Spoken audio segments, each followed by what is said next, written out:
Salut Basile. Salut, salut, Est-ce que tu peux te présenter s'il te plaît? pas de souci. Alors bonjour à tous, je m'appelle Basile Goutry, j'ai 18 ans et aujourd'hui je joue au hockey à Drummondville au collège Saint-Bernard en M18 D1 relais.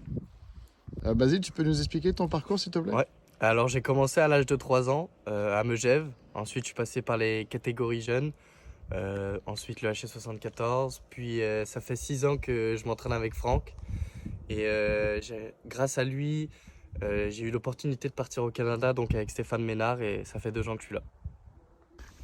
Basile, tu peux nous expliquer la différence entre le jeu français et le hockey français et le hockey québécois?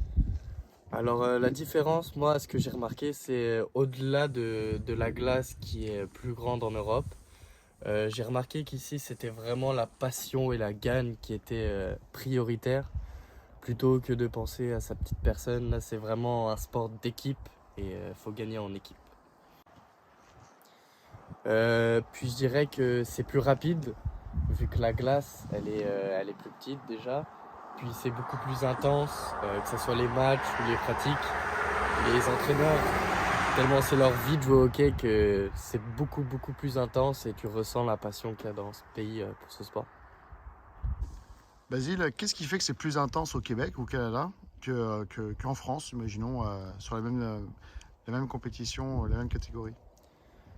Mais ici, je te dirais que c'est peut-être une bataille d'ego parce que tous les entraîneurs se connaissent. Tous les entraîneurs se connaissent. Ils sont pas beaucoup d'habitants, mais ils sont quand même beaucoup de joueurs, mais tout le monde se connaît. Donc, puis c'est des gros charrieurs, donc ils n'ont pas envie de se faire charrier. Ils veulent gagner, surtout contre leurs amis, donc ça rend les matchs et les entraînements beaucoup plus intenses et ça nous fait vivre. Basile, tu peux nous expliquer la concurrence? Combien il y a de gardiens dans ton équipe? Et puis la concurrence avec les autres équipes et les autres gardiens de la division. Alors oui, alors ils sont peut-être pas beaucoup d'habitants ici, mais il y a énormément de joueurs de hockey, énormément, beaucoup plus qu'en France. Puis donc dans notre équipe, on est deux équipes avec deux gardiens par équipe, mais ça peut bouger à tout moment. Un gardien, par exemple, de l'équipe en haut peut aller en bas, un d'en bas peut aller en haut. Mais dans les niveaux supérieurs, pardon, ça peut aller jusqu'à 4 gardiens par équipe, dont deux dans les estrades, un sur le banc, un qui joue. Donc, ami ou pas ami, ça se bat. Et c'est ça aussi c'est le challenge qui te fait progresser. Basile, qu'est-ce qu'il faut faire pour éliminer la concurrence et justement passer titulaire?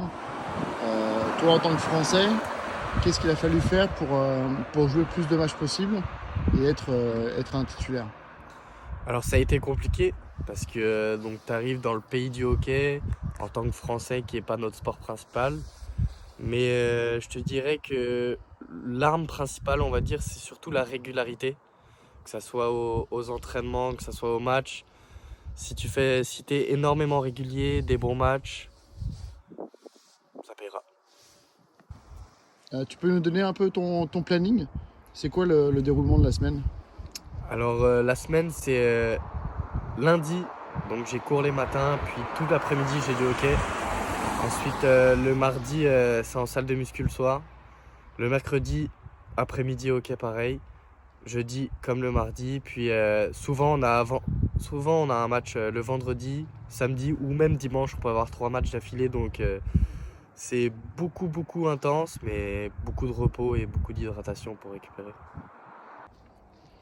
Tu peux nous expliquer la différence entre le nombre de matchs que tu as fait au HC74, c'était là ton club d'avant, et puis maintenant que tu es au Sénateur, combien de matchs tu fais durant la saison?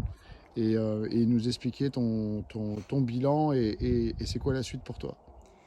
Alors donc à chez 74, la saison que j'ai fait en U17, j'ai joué 5 matchs complets, donc 10 demi-matchs.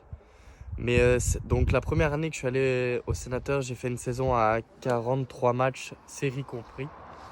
Parce que eux ici, ils ont beaucoup de tournois, donc ça compte dans la saison. Puis cette année, avant les séries, je suis à 33 matchs. Donc c'est vrai que ça joue beaucoup plus. On peut faire, comme je vous ai dit avant, 3 matchs dans la même semaine. Donc c'est mieux, on progresse beaucoup plus. Puis mon objectif l'année prochaine, c'est d'aller chercher le niveau supérieur. Donc ici, c'est le cégep. Donc voilà, on fait tout pour, on les contacte et puis on voit les réponses qu'il y a. Justement, par rapport au cégep, donc c'est l'après-collège. Qu'est-ce qu'il faut faire pour se faire repérer comment on intègre un cégep? Alors je te dirais qu'il y a beaucoup d'audace. Il faut pas avoir peur de leur demander, par exemple, d'aller pratiquer avec eux ou de venir te voir. Et puis, faut être prêt. Je sais que si tu les contactes, ils vont voir tes coachs, ils appellent tes coachs. Donc voilà, faut essayer, t'as rien à perdre. Puis si tu le fais pas, ils viendront pas te voir. Donc t'auras pas d'offre. Donc faut essayer. Le mot de la fin pour toi, Basile? Alors le mot de la fin, c'est toujours rester passionné. Si vous faites du hockey, c'est que vous aimez ça. Donc écoutez pas les gens et puis faites toujours de votre mieux. Donc là, voilà, j'étais avec Basile. On est juste à côté de Charlevoix. Il y a un beau lac à côté. Il y a le coucher de soleil qui arrive. C'était notre première vidéo avec Basile. Ouais, Et puis voilà, il y a différentes interviews qui vont arriver. Et j'espère que ça vous a intéressé. Et puis merci Basile. pas de souci, merci à toi.